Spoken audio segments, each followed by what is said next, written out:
केजरीवाल जिंदाबाद अरविंद केजरीवाल जिंदाबाद मनोज धनोआर जिंदाबाद ডাবল ইঞ্জিন আছে নিশ্চয়, কিন্তু ডাবল ইঞ্জিন পুৰণা হৈছে ইতিমধ্যে আমি গম পাইছোঁ। ইঞ্জিন নচলা হৈছে, জেগাই জেগাই ইঞ্জিন বহি গৈছে। গতিকে ইঞ্জিন এতিয়া মেৰামতি কৰিব লগা অৱস্থা চলি আছে, আপোনালোকে গমো পাইছে। আৰু একেখন ইঞ্জিনৰ দবাত বহি থকা বিসম্বাদ গ্ৰুপো সৃষ্টি হৈছে। ইঞ্জিনৰ ভিতৰতে তেওঁলোকে কাজিয়া লাগি আছে। গতিকে পঞ্চায়ত নিৰ্বাচনত বিজেপি পৰাস্ত নিশ্চিতভাৱে হ'ব। ৰাইজে বিকল্প বিচাৰি আছে, গতিকে সেই বিকল্প আম আদমি পাৰ্টিৰ মজিয়াত ৰাইজে নিশ্চিতভাৱে দেখি পাব। অকলে খেলা সিদ্ধান্ত আছে, কাৰণ আমাৰ উদ্দেশ্যটো হৈছে যে তৃণমূল পৰ্যায়ত আমি নিজৰ দলটোক প্ৰতিষ্ঠিত কৰিব লাগে। অসমত আম আদমি পাৰ্টি একেবাৰে নতুন হয়, আৰু সেইটো উদ্দেশ্য লৈ আমি আগবাঢ়িছোঁ। দলক আঁকোৱালি ল'ব বুলি আমাৰ এটা দৃঢ় বিশ্বাস। আৰু পঞ্চায়তৰ নিৰ্বাচনৰ ফলাফলৰ ওপৰত ভিত্তি কৰি বিধানসভা নিৰ্বাচনৰ কাৰণে আমি আগবাঢ়ি যাম। আমাৰ কেন্দ্ৰীয় নেতৃবৰ্গক অশেষ ধন্যবাদ জনাইছোঁ যে মোৰ দৰে এজন সাধাৰণ ব্যক্তি এজনক দলৰ যিটো দায়িত্ব প্ৰদান কৰিছে তাৰ বাবে।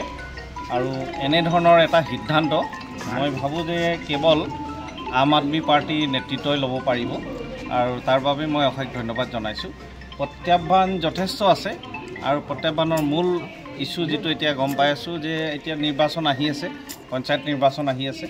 গতিকে আমি এটা চেলেঞ্জ মুডত গৈ নিজৰ দলটোক তৃণমূল পৰ্যায়ত আমি কেনেকৈ প্ৰতিষ্ঠা কৰিব পাৰোঁ তাৰ কাৰণে আমি তৎপৰ হৈ পৰিছোঁ। ইতিমধ্যে আমাৰ দলীয় কৰ্মকৰ্তাসকলক আমি জিলাই জিলাই গৈ তেওঁলোকক লগ ধৰিছোঁ, আৰু পঞ্চায়তৰ ৱাৰ্ড মেম্বাৰ, কাউন্সিলাৰ, জিলা পৰিষদৰ কেণ্ডিডেট তেওঁলোকক ইতিমধ্যে বাছনি কৰিবৰ কাৰণে আমি আহ্বান জনাইছোঁ। হয়, নিশ্চিতভাৱে আমি প্ৰত্যেকখন জিলাতেই য'ত য'ত গাঁও পঞ্চায়তৰ নিৰ্বাচন হ'ব, কেৱল যিখিনি হিল ডিষ্ট্ৰিক্টছ আছে সেইসমূহ ডিষ্ট্ৰিক্ট বাদ দি য'ত পঞ্চায়ত নিৰ্বাচন হ'বলৈ গৈ আছে প্ৰত্যেকটা পঞ্চায়ততে আমি প্ৰতিনিধিত্ব দিয়াৰ কথা আমি চিন্তা চৰ্চা কৰি আছোঁ।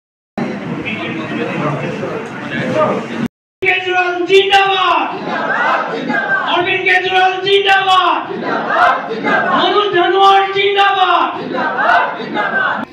ডাবল ইঞ্জিন আছে নিশ্চয়, কিন্তু ডাবল ইঞ্জিন পুৰণা হৈছে ইতিমধ্যে আমি গম পাইছোঁ। ইঞ্জিন নচলা হৈছে, জেগাই জেগাই ইঞ্জিন বহি গৈছে। গতিকে ইঞ্জিন এতিয়া মেৰামতি কৰিব লগা অৱস্থা চলি আছে, আপোনালোকে গমো পাইছে। আৰু একেখন ইঞ্জিনৰ দবাত বহি থকা বিসম্বাদ গ্ৰুপো সৃষ্টি হৈছে।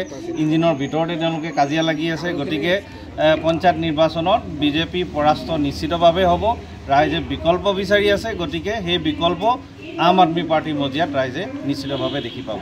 অকলে খেলা সিদ্ধান্ত আছে, কাৰণ আমাৰ উদ্দেশ্যটো হৈছে যে তৃণমূল পৰ্যায়ত আমি নিজৰ দলটোক প্ৰতিষ্ঠিত কৰিব লাগে। অসমত আম আদমি পাৰ্টি একেবাৰে নতুন হয়, আৰু সেইটো উদ্দেশ্য লৈ আমি আগবাঢ়িছোঁ। দলক আঁকোৱালি ল'ব বুলি আমাৰ এটা দৃঢ় বিশ্বাস। আৰু পঞ্চায়তৰ নিৰ্বাচনৰ ফলাফলৰ ওপৰত ভিত্তি কৰি বিধানসভা নিৰ্বাচনৰ কাৰণে আমি আগবাঢ়ি যাম। আমাৰ কেন্দ্ৰীয় নেতৃবৰ্গক অশেষ ধন্যবাদ জনাইছোঁ যে মোৰ দৰে এজন সাধাৰণ ব্যক্তি এজনক দলৰ যিটো দায়িত্ব প্ৰদান কৰিছে তাৰ বাবে। আৰু এনেধৰণৰ এটা সিদ্ধান্ত মই ভাবোঁ যে কেৱল আম আদমি পাৰ্টিৰ নেতৃত্বই ল'ব পাৰিব, আৰু তাৰ বাবে মই অশেষ ধন্যবাদ জনাইছোঁ।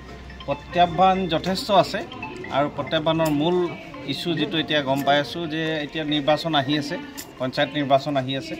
গতিকে আমি এটা চেলেঞ্জ মুডত গৈ নিজৰ দলটোক তৃণমূল পৰ্যায়ত আমি কেনেকৈ প্ৰতিষ্ঠা কৰিব পাৰোঁ তাৰ কাৰণে আমি তৎপৰ হৈ পৰিছোঁ। ইতিমধ্যে আমাৰ দলীয় কৰ্মকৰ্তাসকলক আমি জিলাই জিলাই গৈ তেওঁলোকক লগ ধৰিছোঁ, আৰু পঞ্চায়তৰ ৱাৰ্ড মেম্বাৰ, কাউন্সিলাৰ, জিলা পৰিষদৰ কেণ্ডিডেট তেওঁলোকক ইতিমধ্যে বাছনি কৰিবৰ কাৰণে আমি আহ্বান জনাইছোঁ। হয়, নিশ্চিতভাৱে আমি প্ৰত্যেকখন জিলাতেই য'ত য'ত গাঁও পঞ্চায়তৰ নিৰ্বাচন হ'ব, কেৱল যিখিনি হিল ডিষ্ট্ৰিক্টছ আছে সেইসমূহ ডিষ্ট্ৰিক্ট বাদ দি য'ত পঞ্চায়ত নিৰ্বাচন হ'বলৈ গৈ আছে প্ৰত্যেকটা পঞ্চায়ততে আমি প্ৰতিনিধিত্ব দিয়াৰ কথা আমি চিন্তা চৰ্চা কৰি আছোঁ।